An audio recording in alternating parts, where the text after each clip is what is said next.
We'll get started. So thank you everyone for being here today. Again, we have with us Quan Nguyen. Quan is from Nguyen and Tarbet. It's a patent and trademark law firm.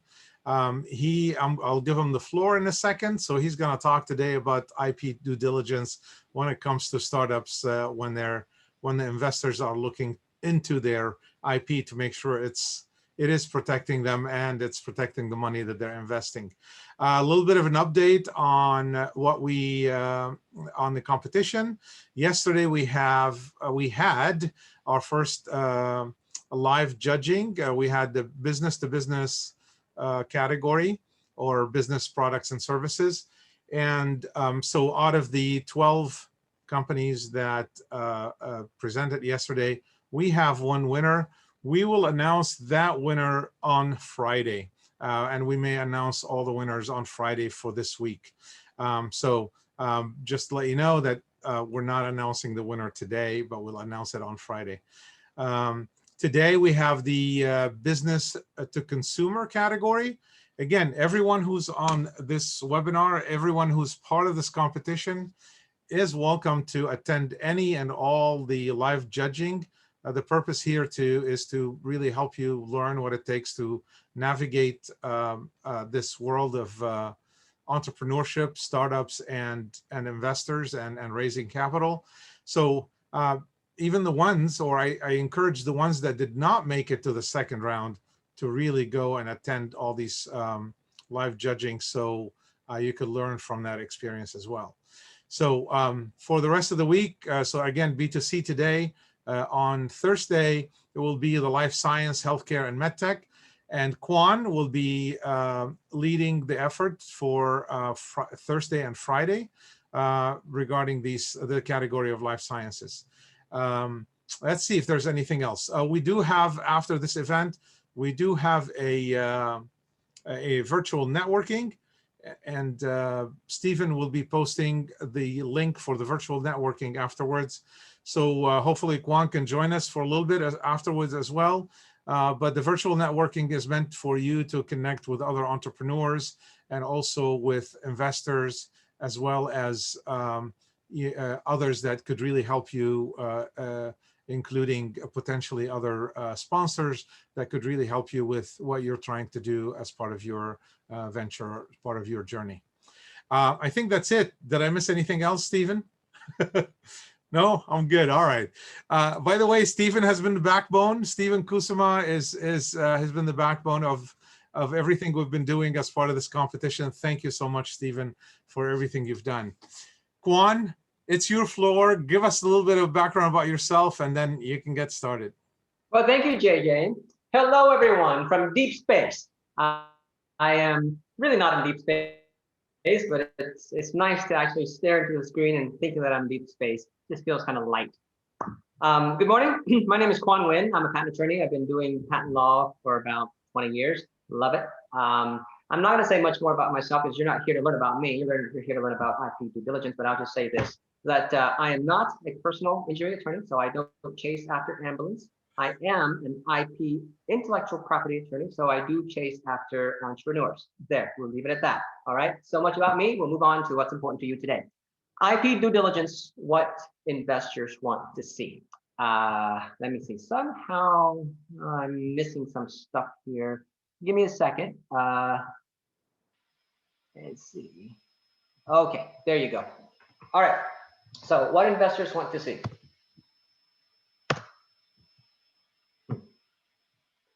JJ, sorry for the technical difficulties here. I'm trying to get to, there you go. Okay, here we go. Why IP matters, all right? IP affects whether investors decide to invest in your company or not. It matters. So there you are. IP affects the evaluation of your company, and intangible assets, including IP, are often about 90% of a startup's value. And the reason for that is most of the time, the startup doesn't have anything. It doesn't have a product yet. It doesn't have manufacturing yet. IP is pretty much what it is. It's the know-how and it's the intangible asset that you're going to build from. So that's why it makes up a big portion of the value of a startup company. Okay, sources of investments. There are many, but this is primarily the ones that you'll see often. You have angel investors, and we have a lot of them. JJ was able to bring in a lot of them at this round, and a lot of them do show up at the judging events. You have venture capitalists. We'll go through in the subsequent slides to talk about the differences amongst these. You have the SBIR, the STTR, the crowdfunding, and the 3 Fs of startup for investors.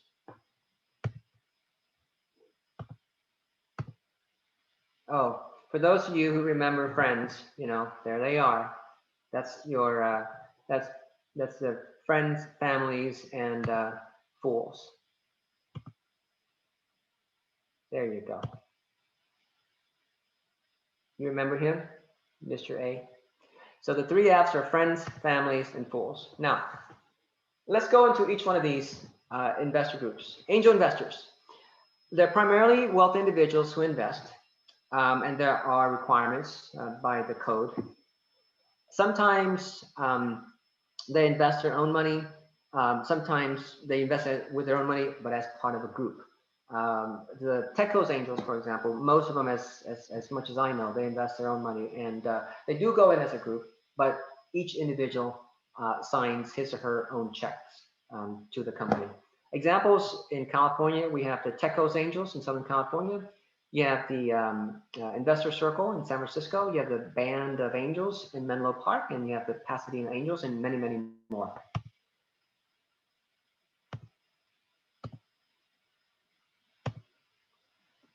Venture capital.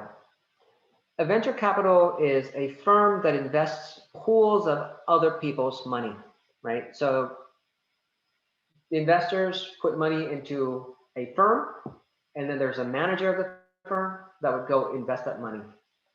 They typically invest in more established businesses rather than the very new startups, even though there are some venture capital firms now who go hunting for startups, and if they're comfortable with it, they will and do invest in startups, but it's rare. Examples in California, you have the Kleiner Perkin, Caulfield, Bears, the New Enterprise, and there goes down the list. The one that you probably hear a lot and has a lot of weight is the Sequoia, the one that is 2 from the bottom right there, okay? And a lot of times when they have an investment from Sequoia, they go and they brag that. It's very much a herd mentality. You know, you get one, and then the other investors look around and say, oh, you know, if that group is in, or if he's in, or if she's in, I got to be in too, because that person has some sort of credibility. Sequoia has a lot of credibility out there. Venture capital, let me see. The investment range of angels angels is less than that of the venture capital. Again, it's primarily a function of the pool of money that you have. Okay, so usually what people do is they go with friends and families first, then they go to angels, and then they go to venture capital. All right, and then other sources of money are as follows. You have the SBIR, which stands for Small Business Innovation Research, and it's a federal government grant, and it's basically free money. I have a colleague who exited at least twice and built his company primarily on SBIR, which is very clever, because anytime you take in investment money from angels or venture capital, you owe something. There's an equity that they buy into or something, okay? SBIR very much is no string attached. You get that money and you're good, you know? So if you get that money, it's really good because you don't give away any equity for that money. You have the phases 1, 2, and 3. So phase 1, you get some money, and it could be up to about $150,000. Phase 2, it can go up some more. And then at phase 2 is where IP really matters. Phase 1, sometimes they do ask you to put it in there, and most people do file something like a provisional patent application to put it into their application for phase 1. But phase 2 is where they really want to see the IP status. And then phase 3, you get even more money. So it's actually really good if you're able to get SBIR, because it's really free money. All right. STTR is similar to SBIR, but the difference is that you have to have a collaboration with a nonprofit organization or institution. And a typical standard STTR is one where you collaborate or go into partnership with a professor. And you know, the UC Irvine is one typical example where you have a company and you bring in the research of a university, and because the university presence being a non-profit, you can apply for STTR, and the money is really good there as well. So you have 2 ways of getting that money. Now, what investors want to see in general? So here we are. So now you've gone through the friends, families, and fools, and usually they, for that level of investment, typically it's around $50,000. You know, they're comfortable giving you the money just because you're Joe or Joanna. They usually don't do any due diligence. They give you the money because they know you, they watch you grow up, and they want you to do well. And so the money is around $50,000 after you pull everything. For angel money, the checks usually come in at about $25,000 a piece, sometimes 50, sometimes $100,000. But on the average, you're looking at raising about $500,000 or less with angels, and that's usually at the early stage, and that usually is enough to carry you for a length of the road. And then once you establish some of that credibility, getting some money, getting some runway, you usually go to venture capitals, and you usually ask for $1 million, $2 million, $3 million, $5 million, and more. Now, when you go to ask for that kind of money, what is it that the investors want to see? Here we go. It's you can look at it as the $5 million point approach. Now, 1 through 5 is $1 million a pop. The marketing, I mean, the market, how big is the market? You know, if it's a very viable market, give them $1 million for the valuation. The product, well, how good is it, right? You look at the competitions and how good is this product? How much does this product rise above other competing products? The team is actually really important, really important. And you hear about this all the time. You bet on the horse, you bet on the jockey. I can tell you that many investors I know, they would rather go with an average product and a superb team than the other way around, because it takes the team to execute. And products don't sell themselves. You can have an excellent product, but you don't have a good team, nothing moves. And so the team is actually really important. So if you have a good team, you give them $1 million in valuation.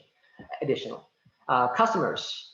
You know, here you look at the market potential, and you look at the cost of customer acquisition, and so on and so forth. And you look at the revenue. You know, does it look reasonable for the revenue to pay off the investment, and in what amount of time? I mean, you know, if it's a big number, multiple payoff, but if it's 10 years, many investors will balk at that. I can tell you for the angels, they like to see something less than 5 years, preferably 3 years, to get their money back and to exit. But then the reality is sometimes it's a long time. You know, it's a long time before they can get their money back. But it is a very important point of evaluation as to when they're going to get their return. It's not just a multiple, but how long it's going to take. So now the one item that I've not mentioned is, of course, IP, right? So it's a $5 million point approach, but then their IP is not up there. When you add IP to it, it could be a $6 million point approach. So that's where you get a lot of, you watch Shark Tank, for example. Where do they pull these numbers from? Where they praise a company to be worth so much. And it usually hovers around $5 million if certain things have proven out, okay? So that now you have some sort of a gauge as how people come up with these numbers. It's yes, it is from thin air, but there is something in that thin air, and this is what it is. Okay, so here is a typical checklist of items that investors go down and sort of have an objective evaluation, so they can get a feel for whether things are there or are not there. And you can see there, you see the size of opportunities, something in pink. But at the top there, you do see strength of management team, years of experience, CEO, and so on and so forth. And by the way, in a company, you typically have your CEO, your COO, your CTO, and CFO, and you have it there. Usually when a company starts out, it's one person. That CEO wears multiple hats. But at some point along the road, the CEO's skill set is going to exhaust. And so you're going to have to take on a COO, which is the operating officer, day-to-day management, and the technical officer. A lot of times you see a CEO being the same as a CTO, and for angel investors, and also for venture capital investors as well. A lot of times they would rather see that the scientist or the engineer of the company who started out as a CEO migrate over to CTO, because it does take a different set of skills. Business is very different from technology. Some people can carry their weight for both, but I can tell you, not many. So if you're in that position where you are more of a technical person and carrying on the CEO role, you might want to self-evaluate and see whether it's something that is best for your company or not, to continue as a CEO or shift yourself over to CTO and find a very good CEO. And they're hard to come by. The best ones are usually in between jobs. They just exited one and just about to go look for another. Those are the best ones. Okay. All right. Then you see down below also, you see the competitive landscape, and that's where the IP fits in. Right. We're going to talk about a lot of these things. We're going to talk about trade secret, the patents. There's pending and there's issued. And then there is, of course, trademark. And trademark very much applies to if you're in the consumer product type of a business, like shoes and jewelries and stuff like that, but not so much for a company that you intend to build on a technology platform and eventually sell it to a Johnson & Johnson or a Edwards Life Science or something like that, where the name doesn't matter. Okay, so we'll talk about that too. Then barrier to entry. So you see it's still in yellow, it's competitive landscape. IP is a barrier to entry, and some of you may have heard of this term before. A barrier to entry is, all right, the barbarians are knocking at the door, and how thick is my door? Basically, that's barrier to entry. A patent is one barrier to entry, but if you're in the pharmaceutics industry or anything that has to do with clinical health of human beings, the FDA is another barrier to entry. Another barrier to entry is very much like, let's say, Facebook or Instagram. When they first start out, there wasn't, nowadays, yes, there is a lot of IP, but those companies, barrier to entry is very much the loyalty of their customers. You have the clicks, right? So I've seen valuations when they would report in, this company has so many clicks, and the clicks translates to objectively how much of a barrier to entry they have. Of course, they can lose all of that with one bad posting or whatever it is, but that's also barrier to entry, is that you've got these loyal customers. Okay. And then you see the sales channels and the business stage and so on and so forth. But what I wanted to highlight here is the barrier to entry and the intellectual property that makes up part of it. Okay, and I take it that you understand why barrier to entry is important, because if you can help it, you want to be the only, or well, that you be called monopolist, but you want to be one of the few that sells the product and everybody comes to you, and that's barrier to entry in selling your product. All right. Okay, so competitive landscape. What is the status of the IP, intellectual property? You have trade secrets, you have core patents, you have core patents issued, pending issued, and the complete patent estate. So let me just speak a little bit about IP. All right. Oh, too early. Let me just go back to here. So in IP, you have trade secret and you have patents. When you file a patent application, basically everything is going to get published. I mean, there are exceptions to it. And so a lot of people worry about, okay, so if I publish everything on my know-how, then my competitors are just going to jump on it. And then I'm going to have to sue them. And then it takes $500,000 to sue somebody. And there's no guarantee that I'm going to win either. So why should I ever have patents? Well, the thing is, if you don't, well, then they're just going to have somehow, take it anyway, and you have nothing. So then they say, well, why don't I keep it a trade secret? Well, you can, but some things are not very amenable to trade secret.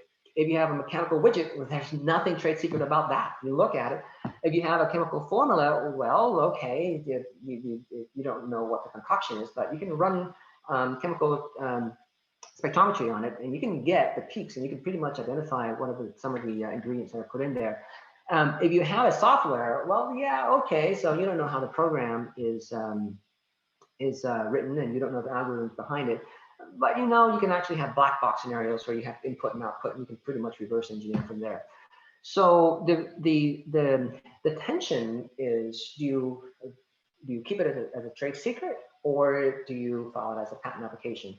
Well, here's the consideration that you want to have is, if you keep it a trade secret, how easy is it for someone to reverse engineer it? Well, if it's that easy, well, then you may as well just file a patent application on it, and then, hope that you have something. And you hope that by the time anybody comes along and start messing with you, you'll be bought up by a big company, and that's their problem then. So that takes me to the next point. What's the purpose of getting a patent if you have no intention of suing somebody because it is too expensive? A lot of times, startup companies get patents not because they want to go and pick a fight with somebody or force themselves on somebody and make somebody stop practicing or selling or producing your product. Okay, the reason to do so is to build value and build asset. As you remember back here, it's part of the consideration for how much valuation you get. Remember, it's $1 million a pop for one of these valuations, right? So when you file a patent application, it is in mind that what you have in mind is to basically show the investors you've got this, so that way everybody's looking to an exit. When Microsoft buys you, or when Google buys you, they see those patents. That's where the value is, and they are the ones who are actually going to go out and enforce, not you. So that's why you file these patent applications. All right.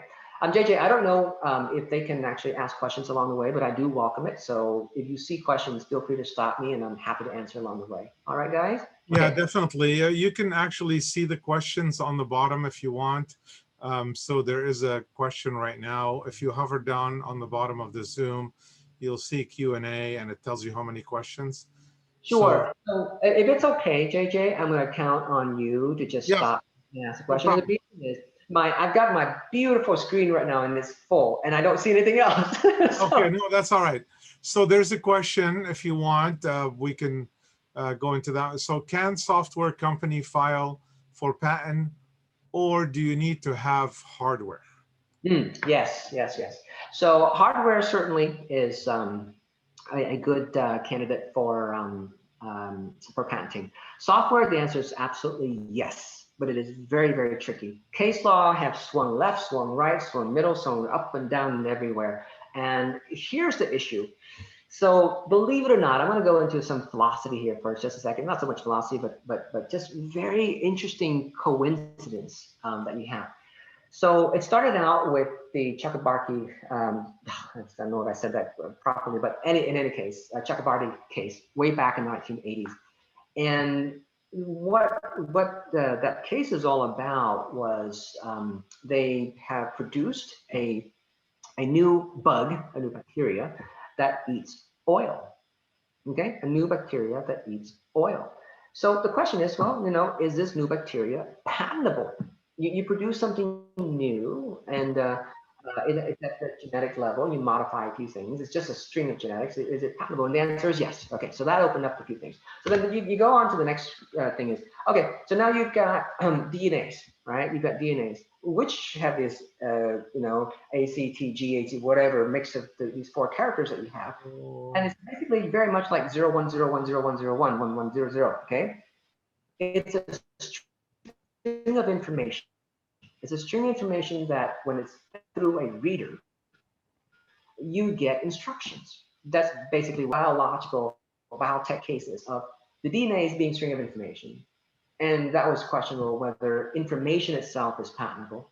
And then software comes along, the string of binary digits, so that's a string of information. And then is that patentable? And then it's the algorithm. Well, then you run into, well, if it's just a set of instructions, it's abstract. Is abstract something that's patentable? And I'll give you one clear example what is abstract, okay?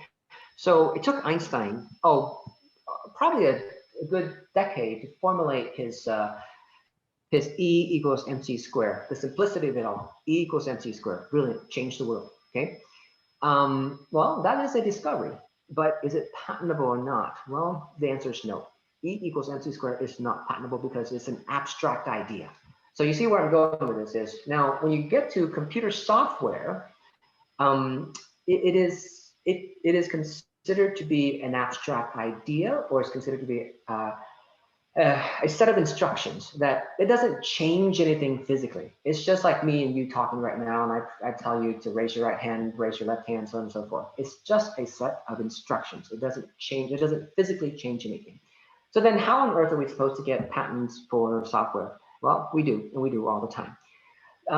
The law has been changing, but basically what it is that you have to show that your algorithm does something more, something significantly more. And I'll give you one example. The algorithm that you have is able to arrive at the solution a lot faster. The algorithm that you have is able to arrive at the solution of determining whatever it is a lot more accurately. So that is significantly more, right? Because let's say it's faster. You can argue that it saves battery. That's a physical manifestation of something. So to answer the person's question, should a software company file software? Yes, but you have to be really, really, really clever in presenting the claims and angling it, right? That answers that. Is there any other questions? Nope. Okay, no other questions? I'm gonna move on. All right, so SBIR and STTR, what do they want to see? When you're at phase 2, remember phase 1 is about $150,000, and you move on to phase 2, it could be another 150,000 or more, and you have to have a commercialization plan, okay? And so in general, you have these areas that investors want to see. They want to see patents, trademark, copyright. We talked a little bit about trade secret, but with trade secret, it's tricky because if it's something that you think it'd be reverse engineered, don't even bother. It's not worth it. If you have something like Kentucky Fried Chicken, that's secret, where basically there's a lock, and there are multiple sets of keys. And it takes all those people with separate keys to come together to open that lock. That's a worthwhile trade secret. There's no way to reverse engineer that, okay? So then now we're down to patents, trademark, and copyright, and then sometimes foreign, and then domestic. And we'll go into each one of these in just a little bit. Now I want to introduce them at an overall level. You have inventorship versus authorship. Inventorship, authorship, and then you have ownership of IP. All those are different things. So let me, if anyone right now is in academics, what they're used to is that, if you're in a department and if a graduate student invents something, or not invent, but discovers something important, somehow the dean of this college happens, just shows up on the paper. It's just by default. That's authorship, right? Inventorship is something very technical, something very critical. And if a patent application incorrectly includes someone who should not be an author, the eventual patent will be invalid. If the patent application incorrectly omits someone who should have been an inventor, the eventual patent will be invalid. And so there is a test, there's a requirement for inventorship, and it's basically, did that individual intellectually materially contributed to the invention as set out in the claims or not? And that's an inventorship analysis. It's very different from authorship. Authorship is someone works hard on something, they earn it, right? I'll give you one classic example of authorship versus inventorship. So let's say a professor makes a discovery and sets a graduate student on doing something, to carry it out, do the experiments and stuff like that, and then also engages a lab technician. Let's say that the that the lab technician identifies that at a certain range of concentration or at a certain pulse feed of light, right? You get better results than if you don't. And let's say the graduate student basically just follows the instruction protocol that is very standard and just carries out the experiment. Well, in that case there, the professor would be an inventor because she materially contributed intellectually to the concept of what's being claimed.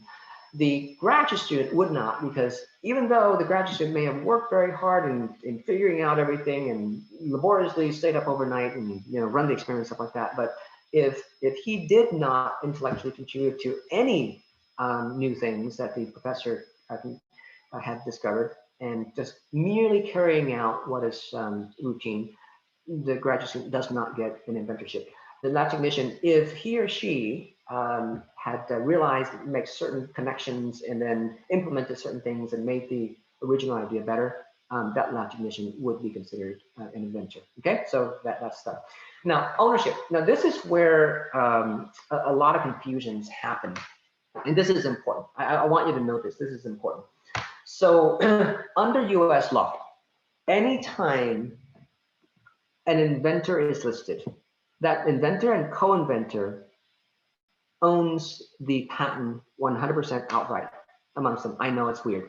So inventor A owns 100%, inventor B owns 100%. So that's 200%. I know it's weird, but that's how it works. Okay. So by default, the inventor, when listed, co-inventors when listed, they co-own the patent. And the next thing is the inventor, each inventor can do whatever he or she wants to do with it. So inventor 1 can go up and build a company. Inventor 2 can sell that technology to a competitor. Well, that's no good, right? That's why when you set up your company, you want to have the company to own the IP. Meaning, first of all, you have to list the right inventors on there, because otherwise incorrect inventorship would lead to a disaster of patent validation. Okay, so the right thing to do is to have the right inventors and have a company in which all the inventors would assign to that company. And so that company owns it. Now, the inventors have pretty much divested their ownership. And then it is important, because when it comes down to due diligence for investors, they need to see that chain of title that moved from inventors to the company, because they do not want to buy a company where the company either doesn't have any ownership, or the company has an ownership of one person because only one inventor, co-inventor assigned to the company, and the other one is on the loose and can effectively sell it to a competitor. And I've had to deal with this situation before, where we have 5 inventors, 4 of them assigned to the company, and 1 was on the loose. And it was very difficult, and especially more difficult down the line when money is at issue. Okay, so to get all these things in place, you need assignments, so there are these other things like licenses and NDAs and consulting agreements. Let me speak to the consulting agreement for a little bit, just so that you have, and then you can factor it in for your IP due diligence, because it is important. I'll tell you why. It is important when, let's say you have a, and this generally happens in the electronics world, electrical engineering type of things, where the person is not an engineer, but they have a brilliant idea. They hire an engineering firm to basically build the widget for them. And along the way, the engineering firm discovers things, and then that thing made its way into the patent application and into the claims. Well, as you know, and we talked about it before, is that the engineer of that company is now required to be listed as a co-inventor. And guess what? That engineer whom you hired, not part of your company, just as a consulting agreement, whom you hire, is now a co-inventor of your patent, and guess what? Is also a co-owner of your patent. All right. By accident, somehow even though you paid the engineer, doesn't matter. Law requires that you have to list that engineer of that engineering firm to be a co-inventor. And then by default, they own your invention as well. That's not good, because when investors look into this, they go, wait a minute, that I've got a conflicting ownership here. Your company I'm buying has ownership, and that engineering company is the ownership too. So in consulting agreement, what you need to do, and it's very important, is that you have to have a clause in there that you guys agree between your company and the consulting company that even if they are to be listed as co-inventors, they agree then and there that they will surrender their patent rights back to your company. That's a consulting agreement that you need to have in place. Okay. Otherwise, through the IP due diligence, these things will come out, and it could cause the investors to walk away.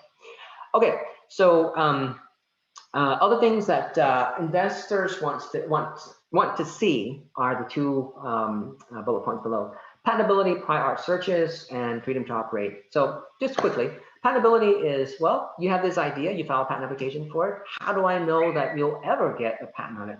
Just because you filed it doesn't mean you're going to get it, right? So you want to have some sort of evidence to show that, hey, everybody out there is a little different, and here's why we are entitled. We should be getting a patent, and give them some warm and fuzzy feeling, okay? And freedom to operate is, doesn't matter whether you have a patent or not. It only matters that whatever it is that you're going to make, whatever it is that you're going to manufacture, are not going to be stepping on other people's patents. Okay, those are two different things altogether. I'll take a pause here. JJ, do I have any questions? Nope. No, you do. It's a follow-up to the previous question. It says, I have one question. For software platforms, can patent be filed?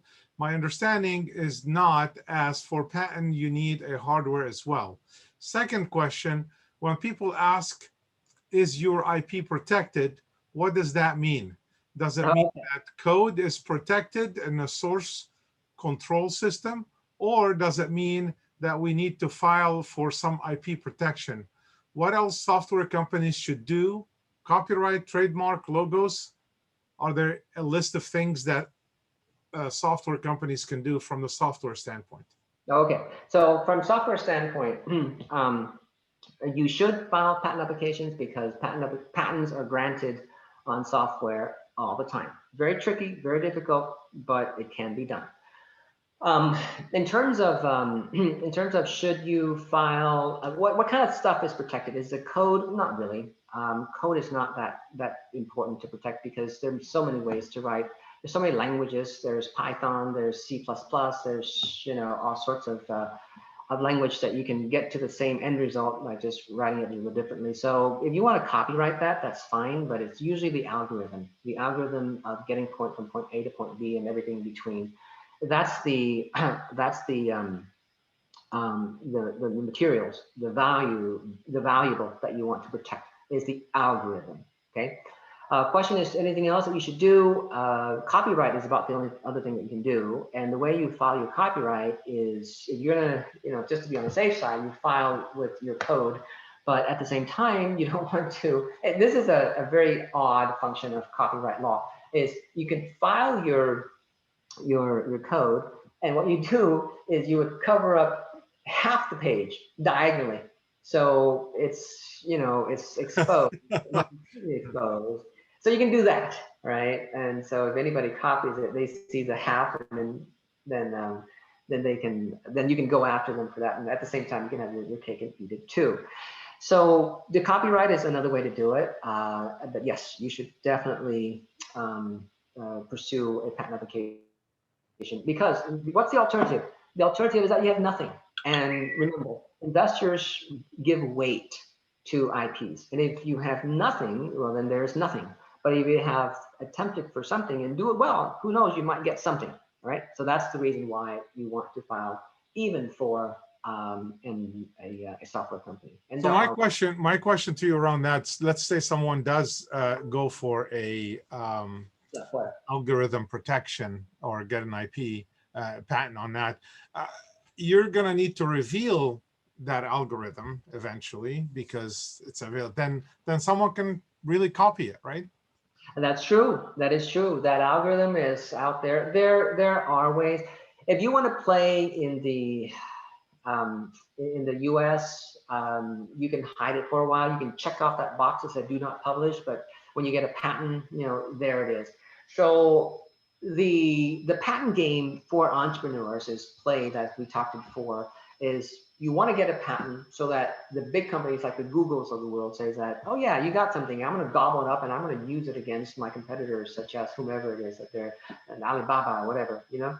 But yes, it will be exposed, and I've seen attempts where they try to have their cake and eat it too, and that is they provide an algorithm, but it's not the best working one. The best working one, they keep it for themselves and things like that. But that you run into a little bit of legal issues with that too. But those are the games that are played. All right, we have 3 more questions. Are you okay? I'm not. It's not. Are you investor if you have patent on your name, or without patent? Also, you can be inventor. Oh, are you an inventor if you have patent on your name, or without patent? Also, you can be an inventor if you do not have patent filed. So it's a little bit. Yeah. So let me. And inventorship is a legal term. It's a technical legal term. Inventorship for a patent, there are requirements that you have to meet, and you don't have a choice. It's not a favoritism exercise. It's one where if an individual intellectually and materially contributed to the claimed invention, that person must be listed as a co-inventor. That's just that. So it comes to the gray area of, okay, what is material? Okay, what is significant? Yeah, well, you know, that's arguable, but there are some good standards for what it is. So if your name is not there, clearly you're not a co-inventor, but if it should be there, then it should be there. I think that answers the question. Okay, one more here. Then can some lead developers who leave the company can come after you? If they are, I guess, co-inventors? Yeah, so that's where you want to have the co-inventors assigned to the company, and that settles that issue. And that's where the investors are really sensitive about this. Well, one of the things that investors do as an immediate first step is to look at the chain of title. Who are the inventors? And I can tell you with universities, for example, you look at the professors. They generally assign over to the university. The university then license it to the company, et cetera, et cetera. The graduate students sometimes either they forget or they refuse to under some sort of contract. They don't, and if they don't assign to the university, then they are their own person, meaning that they own the patent separately. The university owns the patent separately. And somehow, before the company buys it or licenses it, they have to consolidate all of that. So the question of whether a technology person can leave the company and go after you, well, there are many ways. And the meaning of going after it means many ways, but the best way to prevent most of this and to set yourself up for investors to be attracted to is to have a clean assignment from every co-inventor directly to the company, right? Yep. Okay, what else? Just so everybody knows, Quan is an investor, and he is also part of Tecos Angels. So he's talking from both sides. Yes, I do have the Tecos Angels folks put up with me. They let me hang around and A little bit, yeah. A little bit. And I've had the privilege of co-investing with some of my buddies over there, and it's fun. It's a roller coaster. There you go. So we have another question from Kurt here. He says, I got a letter from a patent examiner that has an odd question, as if they have no technical knowledge of my invention. should I proceed teaching them? I think you should proceed talking to Quan. So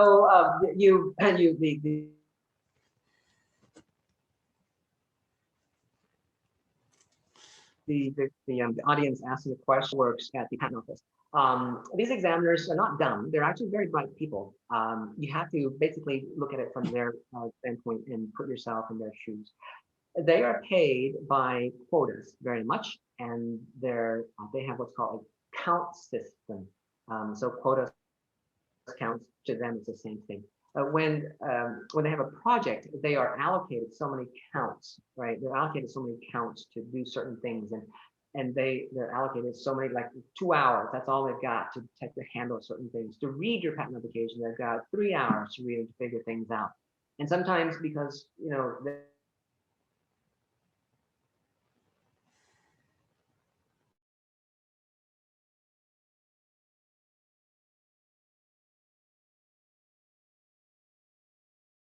they get into inventions from spectrum categories such as water management and text identification, blah blah blah blah blah. It goes on. So they cannot be a master of everything. So they're generous for the most part, and when they read it, if they catch a keyword here, a keyword there, inevitably what's going to happen is they're not going to understand it. They're going to make some sort of rejection. They're going to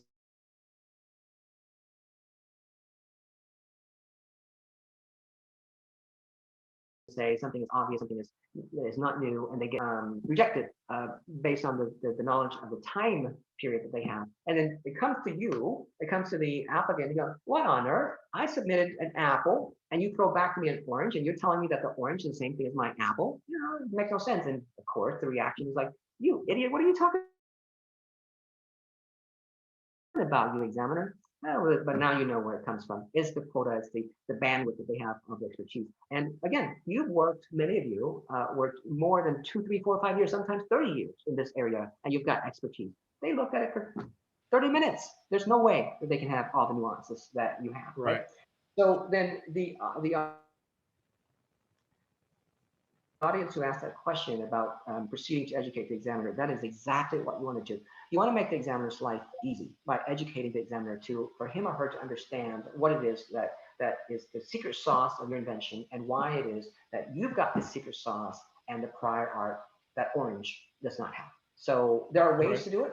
You gotta be careful in doing it, because if you do it in such a way that could open up another can of worms, So Yeah. that's how you do it. Yeah. So Phil Gill had a question. He didn't hear what you meant. So Phil, I think Quan said a clean assignment. There's got to be a clean assignment from the inventors to the company. So there is no ambiguity whatsoever that it is the invention or the patent that could be potentially issued will be in the name of the company and not the individuals. Is that correct, Quan? That is correct. And it has to be exactly what you said, JJ, from the individual over to the company. And the language is very important. Make sure that you run it by your local or your patent attorney. The language is very important. In fact, there was a case law that came from HP Hewlett Packard versus an employee, an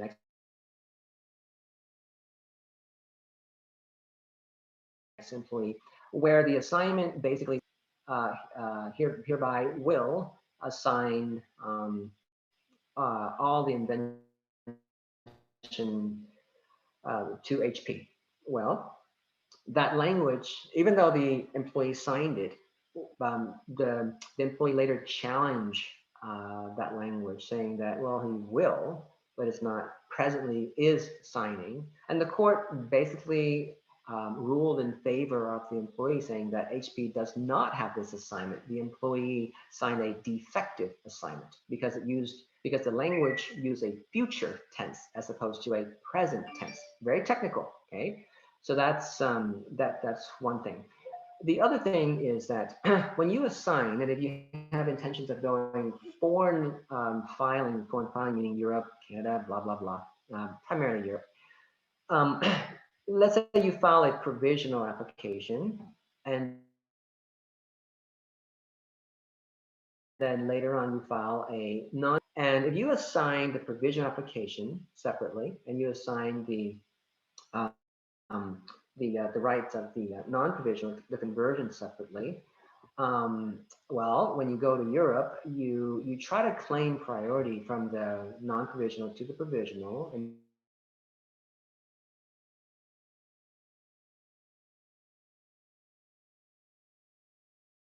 you want to do that because provisional has an earlier more phase, unless you actually also, in addition to assigning invention rights, you also have to make sure that you assign the right for the assignee to claim the priority of the provisional. So that's the extra step that you have to do. And if you don't have the priority right. And if you don't have priority right, there could be what's called intervening prior art that was filed somewhere in between your provisional filing date and your conversion date. That could be prior art to your conversion date. So all of that technicality is pretty technical. So you want to make sure you consult with a patent, your favorite patent attorney for that. Okay, so assignments are really important, and it's scrutinized pretty deep at the investment level. And the bigger the dollar, the deeper the scrutiny.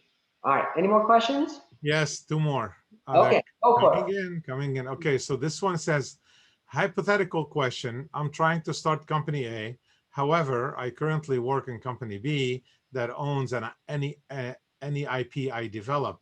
I therefore cannot develop IP for company A until I leave company B. Is there a good way to communicate that there is a lot of IP potential without generating IP? It seems to be a chicken and an egg problem.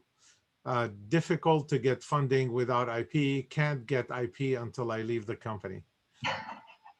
Yeah, a typical life of an entrepreneur. So ask me a hypothetical question, I'll answer you a hypothetical answer. All right. Okay. Let's assume that that the employee has no contractual obligation to the current employer, company A. Then the employee can do whatever he or she wants. There's no employment contract to assign. But if the employee works in a high-tech industry and patents are being filed all the time, there's a very high probability that the employee actually has signed their life away in an employment agreement that says that anything and everything that he or she invents that's related to the work must be assigned over to the company. So first thing you want to do is to go check the hypothetical contract to see if such a clause exists.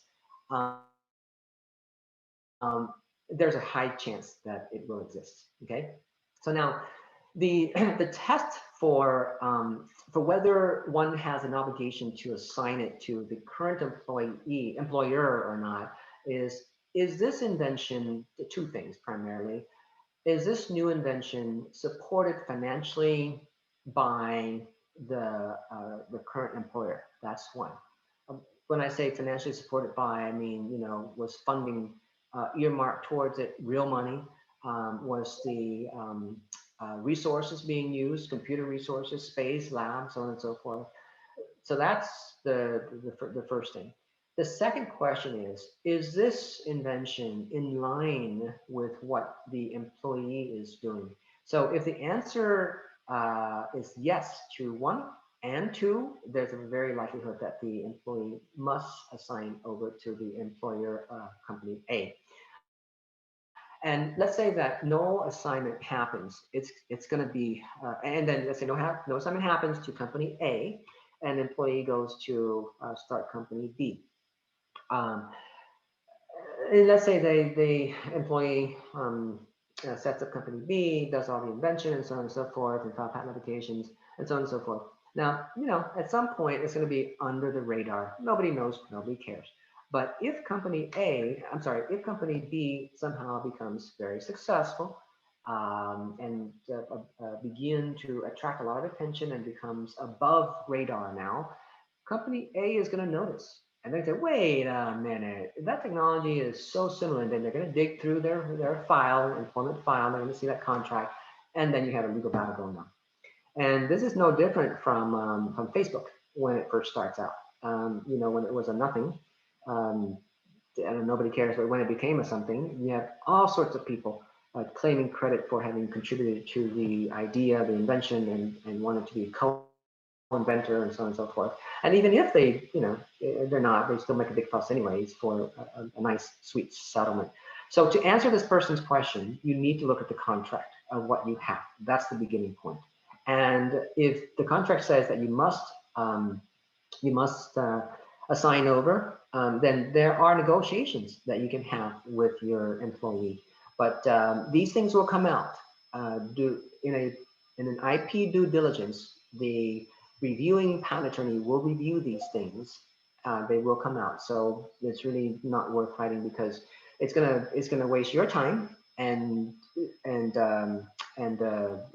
if it carries on anything else in the future that one does, it's going to have reputation implications as well. So I hope I answered that question.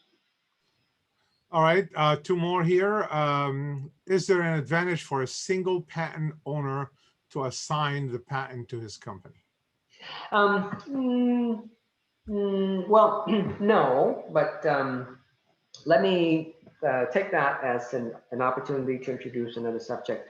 So oftentimes, well, not oftentimes, sometimes when you have a single patent owner, that single patent owner owns it outright, okay, and then starts a company.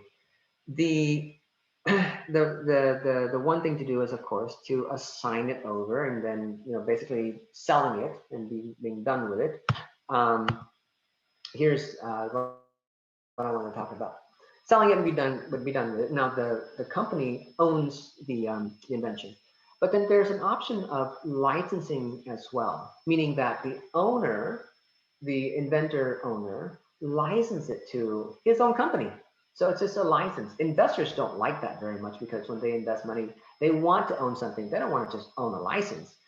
But you know, it's all negotiable, and it could be worked out. And here's why the inventor owner wants to license it out. It's basically for additional revenue squeeze possibly, and it's also bankruptcy proof. Okay, in a bankruptcy, the court basically liquidates everything, assigns a trustee, and then sells off everything the company has. If the company owns the patent, then that patent is up for sale and it's gone, right? But if the patentee or the inventor owner licenses the technology to the company, then it's basically renting it to the company. If the company goes belly up, and well, you know, you sell the license, but that's not touching the core of the invention of the patent. You can sell the license, you know, it's almost valueless at that point. The inventor owner still keeps the patent because it was licensed out instead of it selling it out. Okay, so that's the difference, and I wanted to introduce the two subject matter. There are advantages to licensing, and there are advantages to assignments. So earlier I alluded to licensing. Sometimes you can squeeze out an extra revenue source, and that is, okay, if you're the inventor owner, and then there's a company, you license it to that company, you can set up a licensing agreement where every time when I would assume that if you're the inventor owner, you also have equity in the company. So every time the company makes money, you make money because you are part owner of that company under that license. A second source of revenue, and you can put this into your licenses, for every widget that's sold, you get a dime back to the owner, right? Back to the owner of the patent. So that's a second source of revenue. You get revenue as a person who has interest in the company, and you get revenue as a licensor of the technology, right? Does that make sense, everybody? Okay, what's next? All right, next we have two more. Let's They do keep it. coming. They keep coming. All right. Okay. So can we start a company on a product market line as our past employer if NDA is signed, which is applicable for 3 years? Is that an IP question or an NDA question? But yeah, I mean, you can. So basically, they've signed an agreement, an NDA for 3 years, and can they start a whole new company for the Yeah. same product line? So NDAs in California in particular, that cannot be a forever, and it spells it out in the NDA how long this confidentiality lasts, right? So if you have gone beyond the term of the NDA, then you're free. That's as good as that. And also in California, it is not possible to enforce non-compete. So if you work for a company, if one works for a company, there is only so much of restrictions on movement, restrictions on freedom of speech, and so much restriction. There's only so much restriction on non-compete, and sometimes non-compete, in California especially, is not looked at favorably by the courts at all. So you want to go visit your patent attorney and check out the language. The first thing you want to look at is, when is it over? If it's over, good, you're fine, you're done, But the careful thing that you have to pay attention to is, well, it's over, but there are some things in there that might be perpetual, and it is allowed. I'll give you one example. Trade secret. Let's say you go talk to KFC, Kentucky Fried Chicken, okay? You go talk to them, and they happen to tell you what the secret is, the trade secret for their secret recipe. The whole of your conversation might be under confidentiality order for 3 years, but the trade secret is perpetual. It is forever because you've agreed to that. So you can look at the contract, identify what the term, the ending date is, but then you also want to look at the term. What is it that will spill over or continues after this agreement ends? So the answer to your question, can you or can you not start a company if you have an NDA signed? You can, but make sure that you're not going to violate your contract because it is still within the time period of confidentiality, or that there are certain things that you agreed, trade secrets that you agreed as a forever. So, okay, next. All right, 3 more. Let's go. Let's rock and roll. So Siebel and Salesforce was built out from Oracle employees. Did they face any legal issues? It looks like you learn in a company and then you go your way to make it better. So yeah, so we don't know. Go ahead, sorry. Go ahead. No, good. So I don't know this case. Yeah, I don't know this case in particular, but this happens all the time. Companies, when they're set up, they're very mission focused. They, especially when they're big, they don't waver and go exiting on tangents and pursue certain things. So there could be a core technology, but they don't have the bandwidth and the personnel and the focus to. They want to stay focused. They don't want to divert that attention to pursuing tangential technology. And a lot of times, these big companies, they actually encourage their employees to go off and form a company. And these big companies may even financially support these offshoot tangents. So that way, those, well, you call them renegade groups, as you will, they would go and push it with the support of an Oracle in this case. And if it becomes successful, it is Oracle that is the backer of this. I'll tell you with that. I'll tell you one interesting story that has nothing to do with anything, but it reminds me of such that you can kind of get the picture of what's going on. So Starbucks, it's a world brand, very, very famous. But it actually was part of, I think, Peaks. I think it was part of Peaks Coffee, or one of those. Okay, where Howard, I think is his name, he wanted to spin off Starbucks and set up, the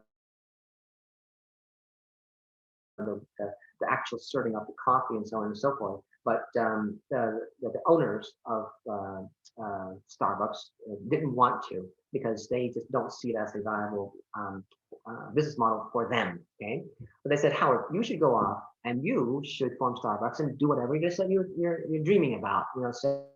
Setting up a coffee serving station and making it home and all that stuff. And we will invest in Starbucks. So believe it or not, Peaks Coffee invested in Starbucks as a backer because they want to stay their machine. So very much like the Oracle situation here. Okay, I hope that makes sense. Okay, last one. Matthew says, if you assign. All right, what else? If you assign ownership of the patent, is it okay to have a royalty as part of that agreement, or is that only ever used with licenses? Yeah, so it's called a bundle of sticks. Okay, so you can call it a license, but if it walks like a duck, talks like a duck, and it becomes more of an assignment, then the court will call it an assignment. And you can call it an assignment, but if it talks like a duck and walks like a duck, like a license, the court will call it a license. So what are some of the hallmarks to something being a license?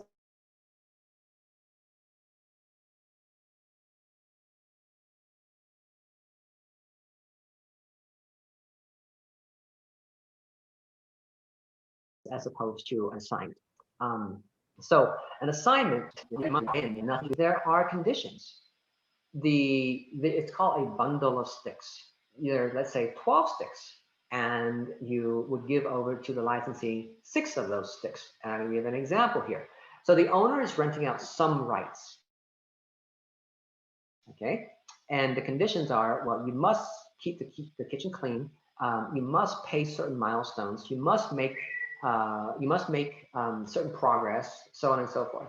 And if you don't make those, if you don't meet those milestones, you don't make certain progress, the license is terminated. All the rights will return back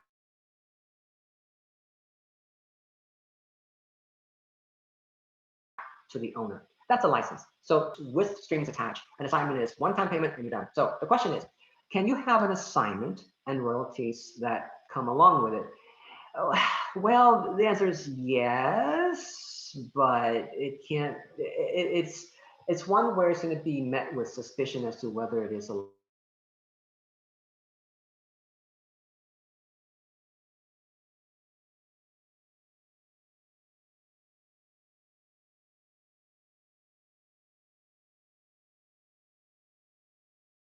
license or an assignment, because there's still strings. So there's nothing wrong with it. License assigned court, and then the company, is it a licensee or is it an assignee? So that's where it comes out, and it's a state by state issue as well.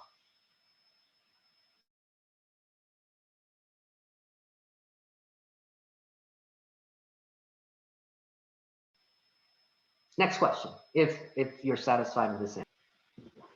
Hello? Hello? You're breaking up a little bit, so it's been really hard to hear you the past few minutes. But okay, I'm going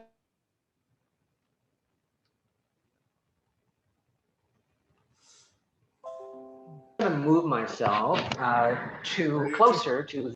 Yeah. All right, keep talking. I'm moving myself to the hotspot. All right, you just broke up again. But the question is SBIR a personal guarantee program? Is it a personal guarantee program? I don't know, but I don't.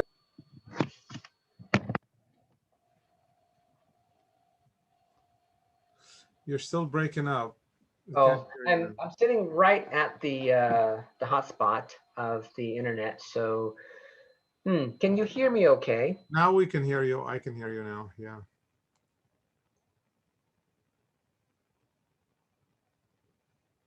Yeah, you're still freezing. Okay, all right. So Freezing every personal once guarantee in a program. while. Yeah. Let me see if I can turn off the, let me just turn off the screen share. Or the Stop video, or you the can turn off the video. video maybe. Try that. That Stop. takes a lot of bandwidth. Okay, all right. Can you hear me? Yeah, we can.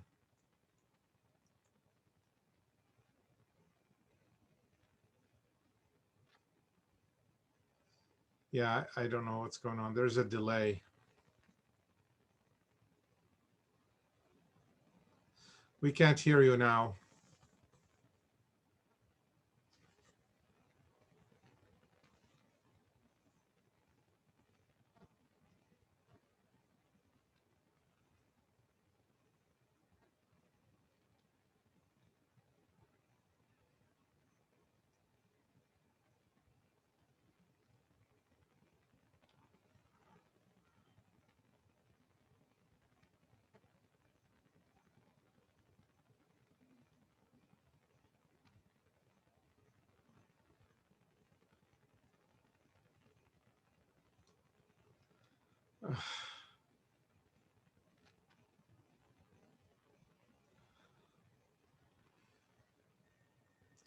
So I think we lost Quan. He'll be back.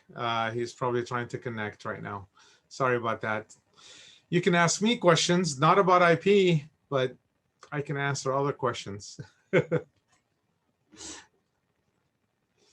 So if you guys should try to join the B2C or the business to consumer today. It is at Quan is calling me again.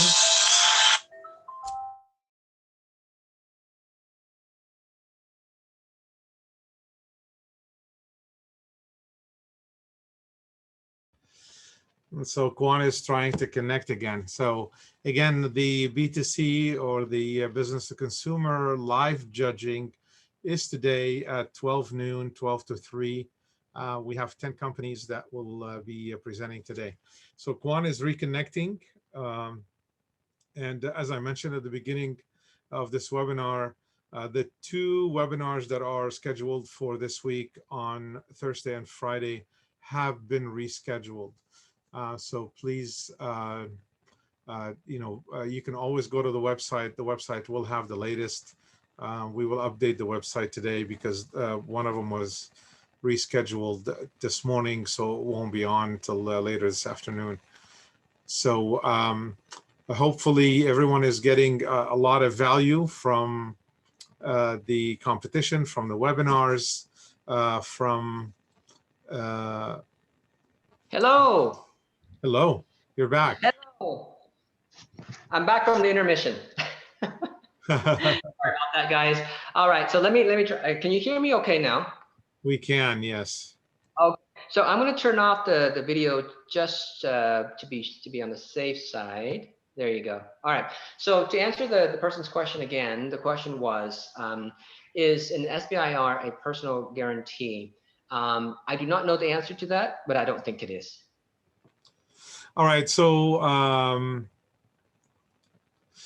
there is some questions for me. Okay. So what is the final date of the competition? So the final round when you were gone, I asked them to ask me questions. So the final round is on the 12th. It's 2 parts. It's on the 12th and the 17th. So you could also, all the dates are on the website. If you go to ventureplancompetition.com, and then you'll be able to find it under the all events section. Also, you'll find the information under the timeline section as well. Adrian, what is the general investor sentiment around patents, algorithm versus patents and hardware? I'm going to let Quan do that. Let me see. I asked if he could teach the examiner. Yes, no, Kurt, he did answer you back saying that the examiners are very smart and you should probably teach them because they may not know everything, but especially if you're an expert in your field, they're not going to know as much as you. So you need to educate them to some extent. Any thoughts using for F-Finder for fundraising? I've never heard of it. Have you heard of F-Finder for fundraising? I have not, JJ. Okay. But there are so many platforms out there, you know, crowdfunding and all Right, sorts of right. stuff out there. All right. So this is a question for you from Adrian. What is the general investor sentiment around patents for algorithms versus patents for hardware? The skepticism is just the same, because word is out in the street that you know, the software. I have many people who tell me that you can't patent software, and apparently that's the word out in the street. Although that's not completely true, it's more difficult to get software patenting. So the sentiment is they're very skeptical, very skeptical, and so and the other part about being very skeptical is that there's so many ways in which an algorithm could be created. So the key is you have to convince them that your particular algorithm can provide for these advantages. And that's where the key is for patenting as well. So in short, skepticism towards software. Can you hear me? Okay, one last question here. Where do we find the links? I'm sorry, that's for me. So Gordon, we have sent the links to everybody probably 10 times at least. So I don't know why you don't have them, but we've sent the links to everyone. So if you can email me or Stephen, we will email you the links again. So just go ahead, email Stephen or myself, and then we'll put the links for you in an email. But everybody should have the email. As a matter of fact, Quan and I were talking about this morning. A lot of people said too many emails, but you gotta read the emails. If we're sending you emails and you're not reading them, then we can't help you. Sorry. All right, Quan, you keep going, your floor. All right, here we go. So we talked about a few things, non-disclosure agreements, you know, we talked about the preserving your secret rights and stuff like that. Okay, so let me just move over to the prior art. It's a little fun. So here you go. Do you see my screen? Everybody see my screen? Yes, JJ, can you see my screen? Yes, yeah. Okay, so prior art. Earlier we talked about prior art and freedom to operate. So prior art searches basically is to determine whether there is something that is or is not the same as your invention. Okay, so the patent application was filed in 2008 during Valentine's time. So I guess they were very inspired towards romance.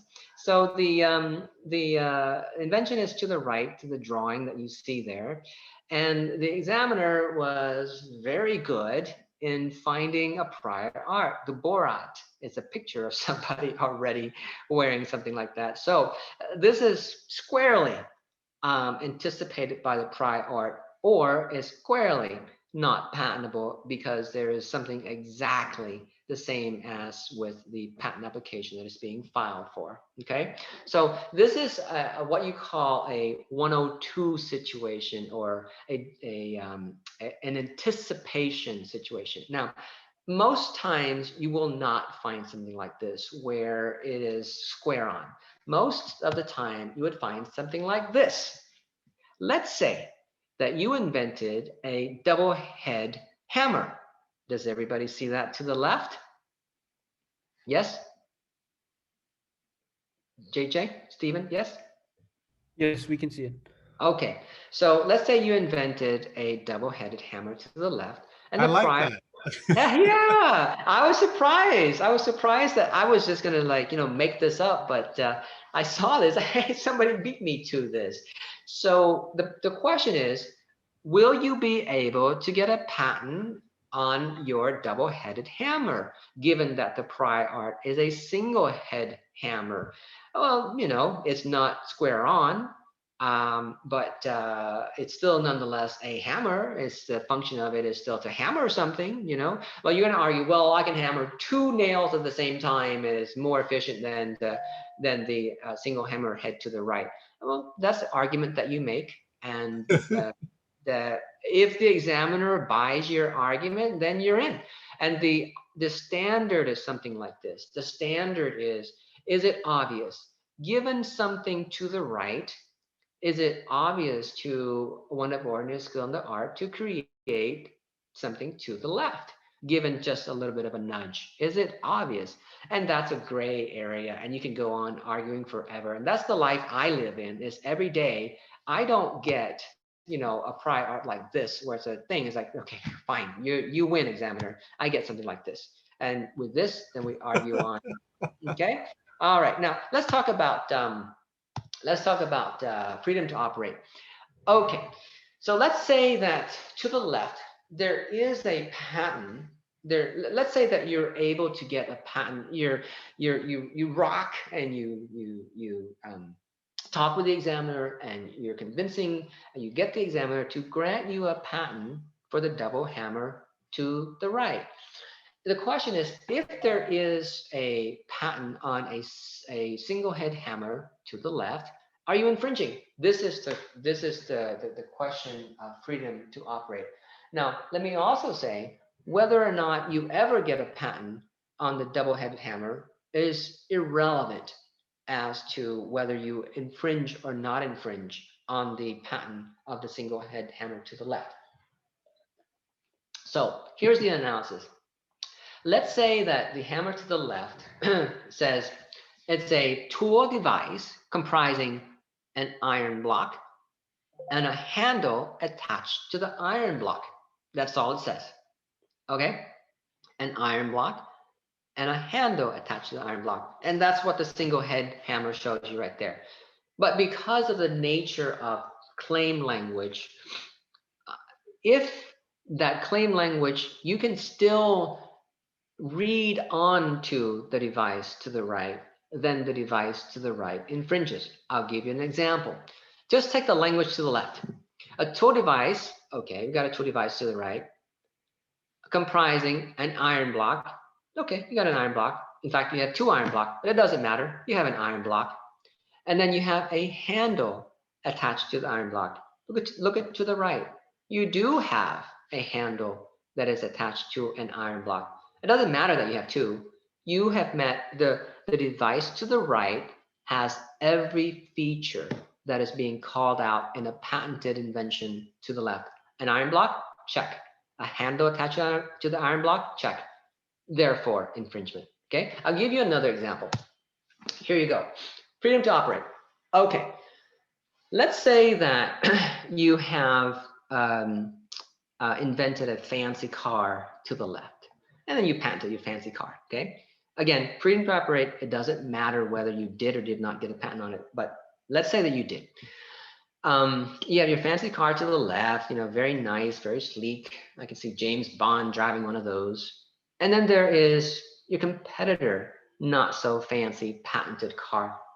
Basically, it's just a container with four wheels. All right.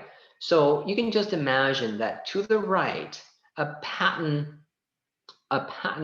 claim to the right reads a container and four wheels. Well, okay, going through the same exercise. Does the fancy car to the left have a container? Yeah, arguably so. It's that body that you sit in, you know, with a nice chair and everything. That's a container. Four wheels. Do you have four wheels? Yeah, and then you have all sorts of other fancy stuff. None of that matters. Do you have a container? Check, yes. Do you have four wheels? Check, yes. So the simplicity of the patent to the right captures your invention infringement. Okay, so and on we go with this kind of stuff. So let me give you one where there's no infringement. Let's say that the same cart container to the right and four wheels. It calls out four wheels. You come up with your patented car with three wheels. So let's do the checklist again. Container, check. Yes, there's a container. It's arguably, you know, where you sit is a container. Four wheels. Do you have four wheels to the left? No, you don't. You have three wheels. Because you don't have all the features being called out by the patent to the right, you don't infringe because you have three wheels. You don't have four. See? So that's how that works. Okay, so that's all I've got for you, but I want to just go to roll down this thing real quick for you. So that you see, in terms of investment, these are the IPs that are available for the investors to check off if they are relevant. For example, trademark.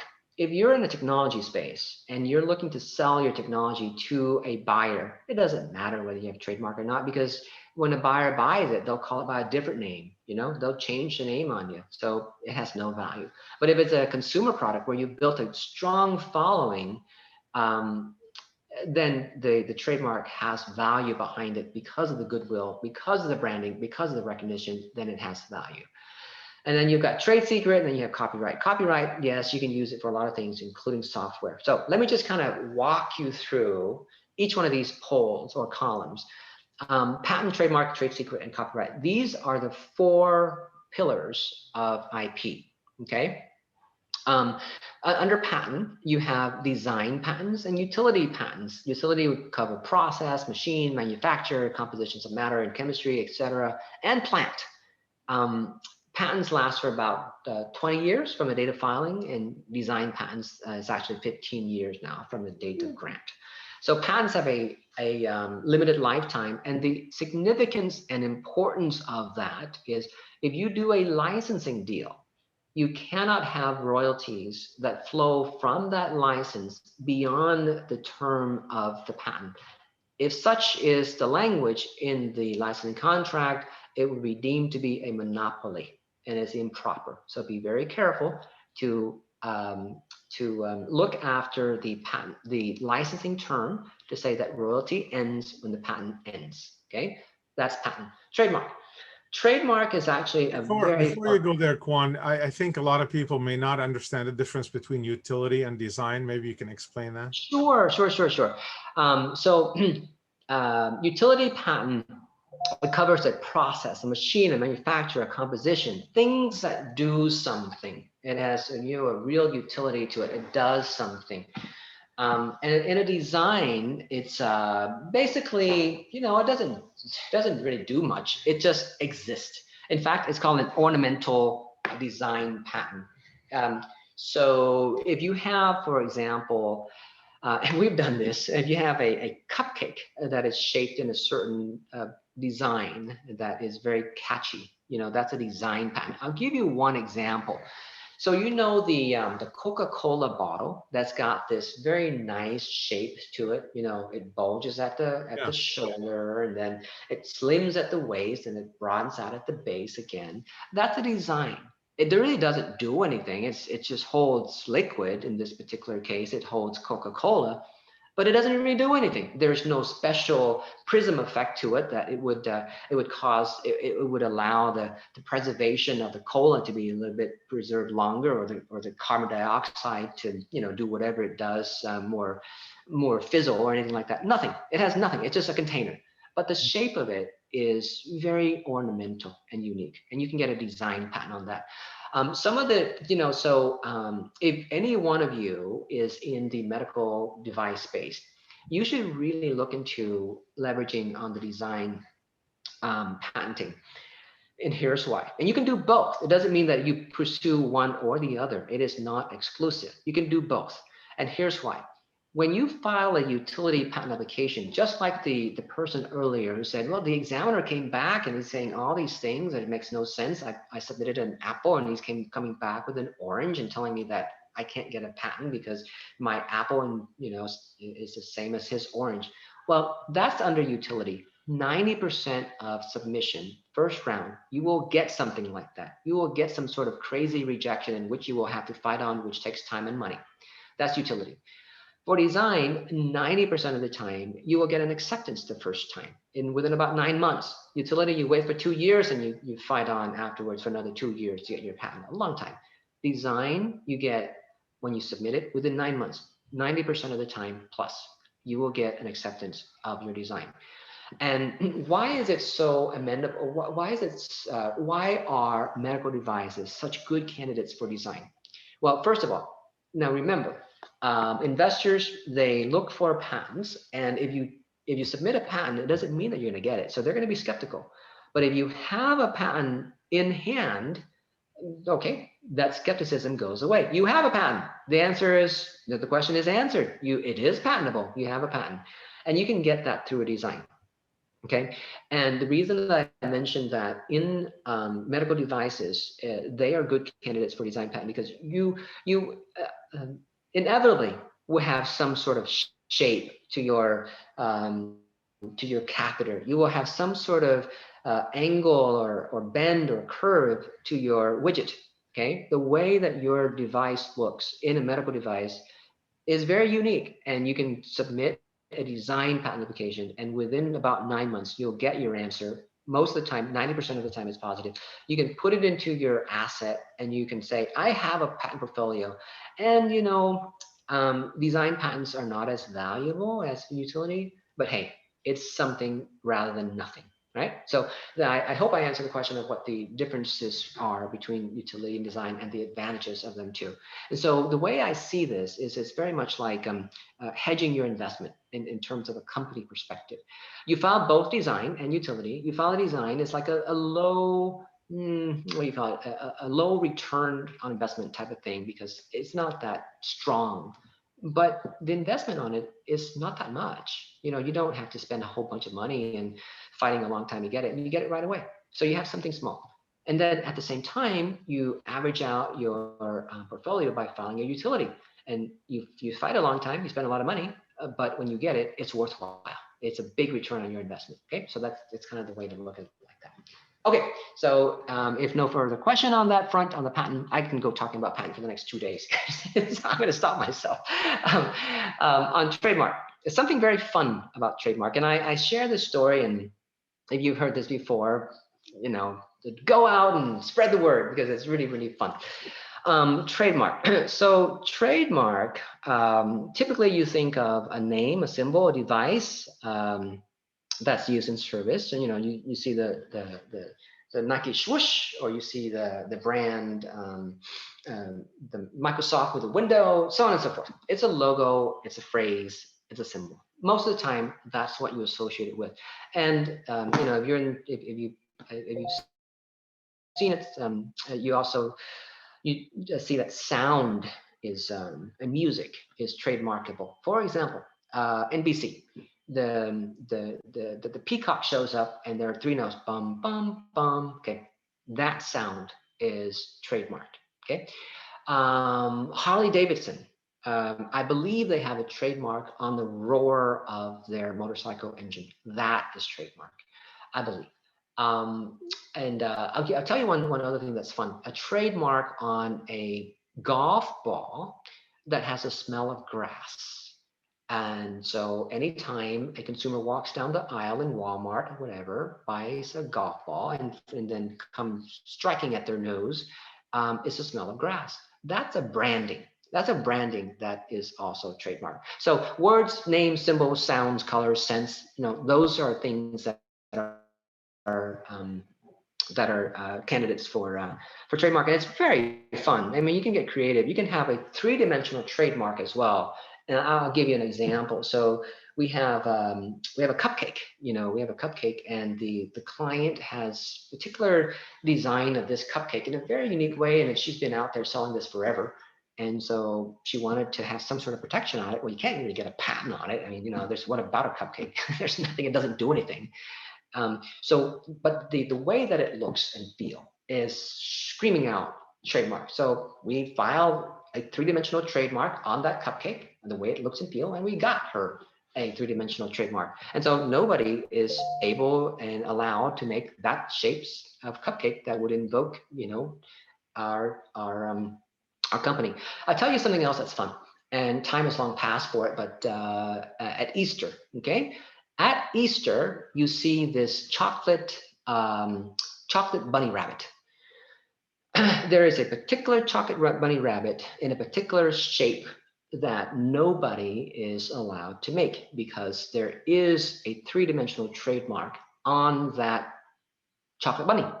And only that company, I think is out of England actually, that can make that particular chocolate bunny at Easter time. Well, not at any time, but particularly at Easter time, okay? All right, trade secret.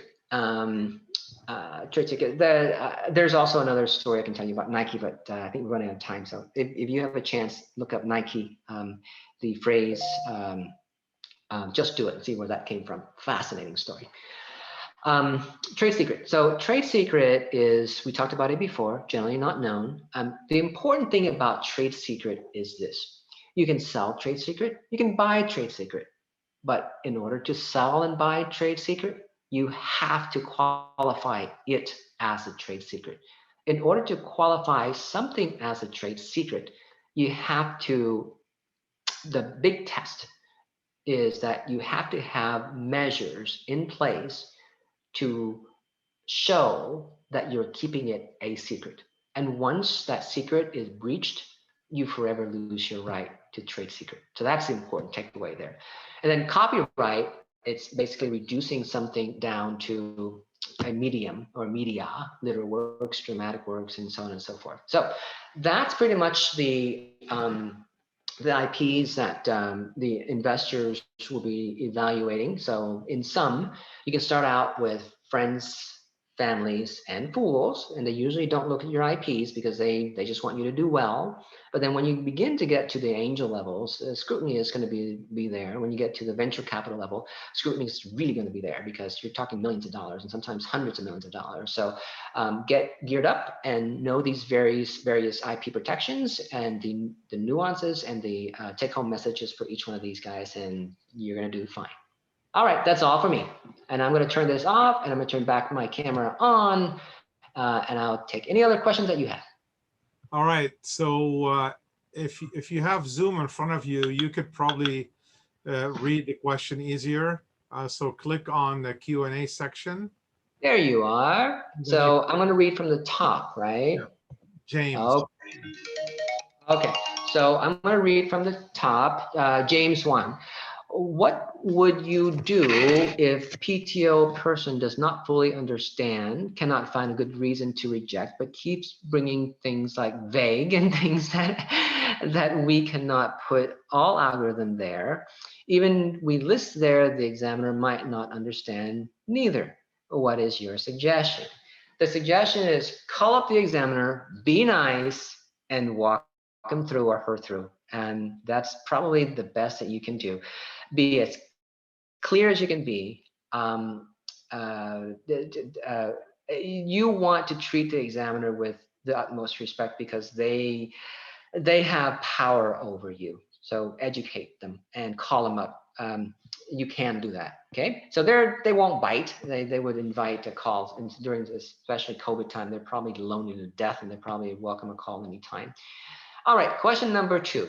Then how? Oh, where'd it go? Oh, I think there's something just bounced. Give me a second. Oh, then how all the tire companies making tires, I think they all are making the same thing. Can there maybe many examples? I don't know exactly what the context of that is, but it's actually an example that I use all the time is, you look out there, cars exist, but yet every day there are new patents granted on cars. It comes down to the detail. It could be a car with a new fuel injection system, a car with a new spoiler angle or something like that. So that's why for tires, I would imagine that is the same thing. Micah Jackson, where would a system and method patent fall? It would fall under a utility patent application. Next question, Stephen Gintolt. Scrabble lost the copyright battle against words with friends who changed the pattern of colored lines, color tiles. Would Scrabble have been able to file a process patent? No, the answer is no. You can't file a patent on games and rules. In fact, they very clearly call that out in the patent examination that you cannot patent games, the rules of the games at all. And let me just kind of inject this one thing. So on the game Monopoly, but Monopoly is a time-tested game. Everybody knows it, and it's been around forever, and it's just so good. And this has nothing to do with anything, but I just wanted to share this. And when we talk about games, is that so first of all, game is a copyright matter, subject matter. And just a factoid on Monopoly. Monopoly was invented during the Great Depression way back in the day, and so people just sat around and they tested the game, and they test run the game and beta test the game for about 10 years. So for any scenario, anything that could come along, they accounted for it. That's why this game Monopoly stand the test of time, because it's been vested very well. Just a factoid, so you know. Okay, so how much patent help in startup valuation, assuming 5 to 6 million, like 1 to 2 million? That's all subjective. It's a 1 million deal. It's a 5. It's a 1. If you're going so let me see where. If you're going worldwide, is it good idea to file provisional, then PCT to buy more than 30 months? 30 months is all you can actually get, because the PCT claims priority to the provisional, and your time total starts from the provisional, and that's where the time total begins. And if you file PCT, be very careful with those two things that we talked about. Number one is that the PCT there must be some right that is granted to the assignee to be able to have rights to claim the provisional. If you don't, you're going to lose the priority right, and that's not a good thing. For the European market, when the patent is issued, is it okay? Is it okay to pay the fees only in a few countries?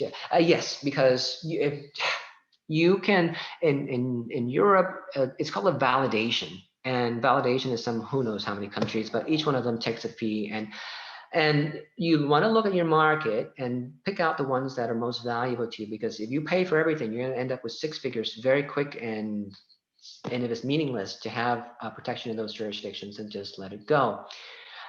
Where would a system and Quan, does your company provide services for all the topics you covered today? The answer is yes. And I work with a team of attorneys and very talented folks, other professionals, science and engineering advisors, and I work with them on providing all of these things I talk about today. Okay, any other questions? I answered Micah's question already. Oh, you're on mute, JJ. Yep, I am on mute. Okay, so he answered that last one. Perfect. All right, any other questions? Anybody wants to come on audio and ask Juan a question? Just in case Come on down. Just in case you're shy and you didn't want to type anything. So. All right. We'll give you a couple more minutes. That was really valuable. I really appreciate it, Quan. That was really amazing. It was fun. All delivered from space. Deep space. There you go. All delivered from space. All right. So if there are no questions, like we said, we will jump into the virtual networking lounge. So grab that URL. Just posted it again. Stephen just posted it again. Grab that URL and grab that password. We need the password and the URL in order to go into the networking lounge. So just to reiterate, then the password is Nguyen-2020 VP, and the URL is Heo Social App Link. Is that the one? Yep, that's the one. All right. Okay. Grab that and then there. So we'll see you around the corner. I'll see you there. Thank you. Okay. Bye-bye.